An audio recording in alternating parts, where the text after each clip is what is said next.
वचन बाबूजी महाराज भाग दूसरा वचन नंबर 8। इंदौर 4 जून सन 1935। मालिक का रूप, रचना, मनुष्योले की महिमा। मालिक चैतन्यता का महासमूह है। समूह के साथ उसका भास जरूर होगा। मालिक केवल चैतन्यता का समूह ही समूह है, यानी उसका समूह एब्सोल्यूट मुतलक है। शक्ति ही शक्ति है। जिस पर वो शक्ति अपना असर करे वो चीज नहीं है। सिर्फ फोर्स ही फोर्स है और वो परिपूर्ण है। फोर्स और पुरुष एक हैं।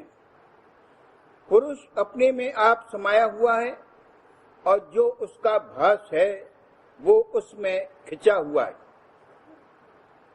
भास तो मौजूद था, लेकिन कोई व्यक्ति या अस्तित्व नहीं था। सिर्फ मालिक ही मालिक और भास था। समूह कहने से ये नहीं समझना चाहिए कि समूह बनाया गया। वो आप ही आप मौजूद था। उसमें न कोई रद्दोबदल हुआ न होगा। वो समूह लिमिटलेस, बेहद और अनबाउंडेड एक्सपेंस, ला इंतहा है। ये रचना से पूर्व की अवस्था है। अभी तक न टाइम यानी वक्त की शुरुआत हुई थी और न स्पेस यानी वसत थी। उस एक्सपेंस का कोई मीजोन या नाप नहीं। भास बाद की रचना की एम्ब्रियोनिक कंडीशन, गर्भावस्था है। भास में फिर समूह बने तो कार्रवाई हो। बिना मरकज बने कोई कार्रवाई नहीं हो सकती। भास समूह के बनस्पत कम चैतन्य होता है। यों उस भास में बड़ी भारी चैतन्यता थी, मगर समूह के मुकाबले में कम चैतन्य था। इसलिए वो उस घाट पर मालिक की तरह बाहोश नहीं हो सकता था। उससे नीचे के घाट पर होश में हो सकता था। समूह ऐन नूरानी है, मगर भास में उस इंटेंसिटी यानी दर्जे की रोशनी नहीं थी।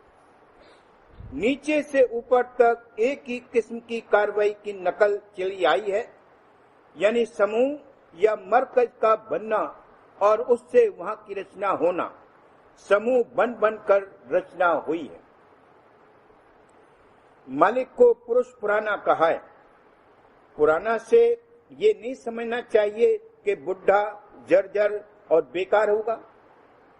सिर्फ ये मतलब है कि वह एंशिएंट ऑफ एंशिएंट्स है, अनादि है। वो अत्यंत प्रेम और चैतन्यता का महासमूह है। अपने में आप समाया हुआ उन्मुन अवस्था में है और सब उसकी तरफ खिंचे हुए हैं। सबको शक्ति प्रदान करने वाला है, लेकिन खुद किसी काम में हिस्सा नहीं लेता है। खुद कुछ नहीं करता है। उसकी केवल मौजूदगी से सब काम हो रहे हैं। इसी की छटा नीचे से नीचे तक है। हर मंडल का धनी उस मरकज, उस मंडल के लिए अकड़ता है, कुछ नहीं करता। उसके मौजूद होने भर से उसकी मातती में और शक्तियां काम करती। हमारे शरीर में भी कई ऐसे ग्लैंड्स, गुदूद और गिल्टियां हैं जो खुद फंक्शन यानी काम नहीं करती। सिर्फ अपनी मौजूदगी से सब ग्लैंड्स दूसरी गुदूद को स्टिमुलेट, उत्तेजित और वाइटलाइज, शक्ति प्रदान करती। इसी तरह से मालिक खुद कुछ नहीं करता है। उसकी मौजूदगी से सब शक्तियां अपना अपना काम कर रही हैं। अगर मालिक न हो तो सब किस्सा ही खत्म हो जाएगा। नरचूला ऐसा रचा गया है कि कुल रचना में जितने मंडल हैं उनसे मुताबिकत रखने वाले चक्र, कमल और पद्म इसमें बने हुए हैं। अभी उनमें से कार्रवाई करने के तीन चक्र तो खुले हुए या जागृत यानी काइनेटिक अवस्था में हैं, मगर बाकी कमल और पद्म अलग अलग और साफ साफ इस तरह से बने हुए हैं कि अभ्यास के जरिए से उनको भी जागृत किया जा सकता है। जानवरों में नीचे के तीन चक्र तो अलग बने हुए हैं और उनसे उनकी जिंदगी की सारी कार्रवाई हो रही है, लेकिन बाकी चक्र कमल और पद्म एक बिंदु में जम्बिल्ड यानी इकट्ठे हैं और जागृत नहीं किए जा सकते। वनस्पति रचना में तीन चक्रों की कार्रवाई यानी पैदा होना, खींचना और बाहर फेंकना तो बराबर हो रही है, लेकिन वे चक्र भी अलग बने हुए नहीं। इससे ज्यादा गिरी हुई हालत में तीन चक्रों की कार्रवाई जड़ रचना में भी है। जानवर इंस्टिंक्टिवली स्वाभाविक तौर पर और कमोबेश बेखबरी से काम करते हैं और इंसान समझ बूझ, इरादे और होश से। जानवरों में चेतनता कम है, इतनी कम कि मनुष्य शरीर के लिए तो वो काफी ही नहीं। नर चोले के लिए ज्यादा चेतनता के समूह की जरूरत है।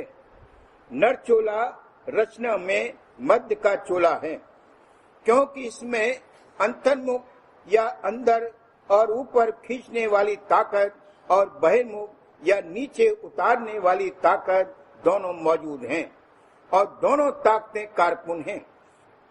मगर मनुष्य शरीर का बावजूद है कि वो सारा का सारा हड्डी, गोश्त और खून वगैरह का बना हुआ है, कोई हिस्सा बहुत लतीफ, नाजुक और चैतन्य है और कोई कम। दिमाग का सफेद मादा बनिस्बत भूरे मादे के ज्यादा चेतन है। सफेद मादा दयाल देश से निस्बत रखता और भूरा मादा ब्रह्मांड से। मस्तक के दो हिस्से हैं, जिनके बीच की दरार में इस कदर नाजुक मसाला है कि अगर उस पर थोड़ी सी भी जरर पहुंचे तो उलट पलट हो जावे। आंख का ढेला है कि बाल की रगड़ भी उसमें खटकती और एड़ी के चमड़े पर उसका कुछ असर नहीं होता। ऊपर जो कहा गया है कि रचना में जितने मंडल हैं उनसे मुताबिकत रखने वाले चक्र, कमल और पद्म मनुष्य शरीर में बने हुए हैं, उसके ये मानी नहीं है कि वे सब मंडल मनुष्य शरीर में छोटे पैमाने पर मौजूद हैं या बने हुए हैं, बल्कि जिस तरह अंधेरे कमरे में दीवार में सुराख होता है तो सूरज की किरणें उसमें आ सकती हैं और सूरज के दर्शन किए जा सकते हैं, वरना न तो दीवार सूरज है और न सुराख सूरज है। अगर कोई सूरज की किरणों की लताफत और सूक्ष्मता हासिल कर ले तो उन पर सवार होकर सूरज में पहुंच सकता है। इसी तरह उन चक्रों, कमलों और पद्मों पर अपने अपने मंडल का आकाश मौजूद है और ज्यों-ज्यों अभ्यास करके सूरत मंडल के आकाश की सूक्ष्मता और लताफत हासिल करती जावेगी, दर्जे बदर्जे उन मंडलों में गति हासिल होती जावेगी और अंत में परम पद को प्राप्त हो सकती। यानी ये चक्र, कमल और पद्म अपने अपने मंडल में झांकने और रसाई हासिल करने के द्वारे हैं। यह बात यानी ऊपर के मंडलों में गति प्राप्त करना किसी दूसरे चोले में नहीं हो सकती। इसी वजह से इंसान को अशरफुल मखलूकात कहा जाता है और इस वजह से भी कि उसमें जानवरों के बनिस्बत समझ बूझ ज्यादा है। परमार्थी नुक्ते निगाह से यहाँ की समझ बूझ और इल्म का तो कुछ ठिकाना ही नहीं। आज एक बात मालूम हुई, कल उसके खिलाफ दूसरी बात मालूम हो जाती। रोज कंट्रोवर्सी, वाद विवाद और झगड़े हुआ करते। जब से ये दुनिया यानी पृथ्वी कायम हुई है और जब तक रहेगी कभी किसी बात की सच्ची और पूरी हकीकत न मालूम हुई है और न होगी। अंतःकरण के घाट के आगे तो इसकी गति ही नहीं। जो कुछ मालूमात होती है इसी हल्के के अंदर हैं। अंतःकरण के घाट के कई रुख हैं। जब एक खास रुख की कार्रवाई होती है तब उसके अनुसार डिस्कवरी, इल्म, विद्या, इजाद, खूबसूरती, सभ्यता, सुधार वगैरह सब होते हैं। उस वक्त ऐसा मालूम होता है कि जो कुछ हमने इजाद और मालूम किया है और इल्म सीखा है ऐसा आज तक किसी ने नहीं किया और हमसे पहले वाले सब बेवकूफ थे।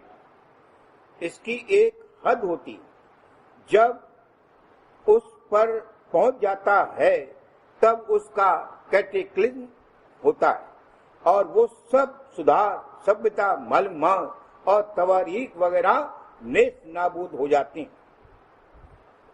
उसका कोई रिकॉर्ड या लेखा तक नहीं रहता। उसके बारे में कुछ मालूम नहीं हो सकता। भूगर्भ विद्या और प्राचीन वस्तुओं की विद्या वगैरह किसी से उस काल या समय का पता नहीं चलता। तब फिर दूसरे रुख की कार्रवाई शुरू होती और उसी रुख के मुआफिक मालूम होता है। अंतःकरण के घाट के दायरे में ही रहते हैं, उससे बाहर नहीं जाते। मगर गर्रा इतना रहता है कि समझते हैं कि ये भी मालूम कर लिया, वो भी मालूम हो गया, बस अब एक बात और मालूम हो जाए तो खुदा से भी क्या कम रहेंगे। मगर खुदा ने भी कुछ बंदोबस्त कर रखा कि दूसरी बात ऐसी मालूम हो जाती है कि वो पहले वाली के बिल्कुल खिलाफ पड़ती और ये विद्या अभिमानी मूर्ख के मूर्ख ही बने रहते हैं। ये लोग 90 या 92 एलिमेंट्स तत्व कहते हैं। अब रेडियो एक्टिविटी से करीब 30 एलिमेंट्स के एटम यानी परमाणु तोड़े जा चुके हैं और नई रेडियो एक्टिव केमिस्ट्री बन गई और अब तत्वों के पारस्परिक परिवर्तन में भी यकीन करने लगी। असल में 84 लक्ष धारा के 84 एलिमेंट्स हों।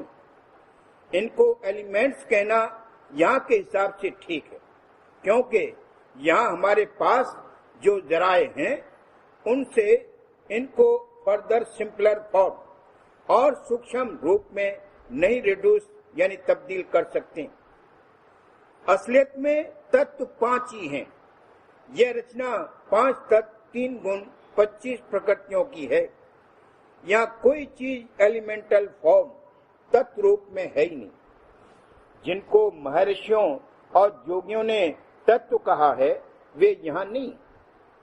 आजकल के साइंसदान हंसी उड़ाते हैं कि जिनको पुराने शास्त्रों में तत्व कहा है वे तत्व नहीं है, कंपाउंड्स यानी मुरक्कब है। क्या ये महर्षि और योगी इतने बेवकूफ थे कि उन्होंने एक मिट्टी के ढेले को पृथ्वी तत्व कहा है? एक गंवार भी कह सकता कि मिट्टी का ढेला पृथ्वी तत्व नहीं, उसमें कई चीजें होती हैं। उन्होंने जिसको तत्व कहा है वो और चीज है। पृथ्वी तत्व भिन्न हो दर्शा, ऋतु बसंत फूली मन सरसा। जिस जगह से 5 तत्व प्रकट हुए हैं उस जगह 5 तत्वों की 5 धारें हैं, उनके 5 रंग हैं। वहां गति हो और वहां जाए तो उनको देखे। इस वक्त में देख नहीं सकता तो जो बतलाया जाता है उस पर तो कुछ श्रद्धा और विश्वास लाकर उपदेश को हित चित से सुनना चाहिए। शगल करो, अभ्यास करो, अंतर में चलो तो सब भेद मालूम हो जाएगा।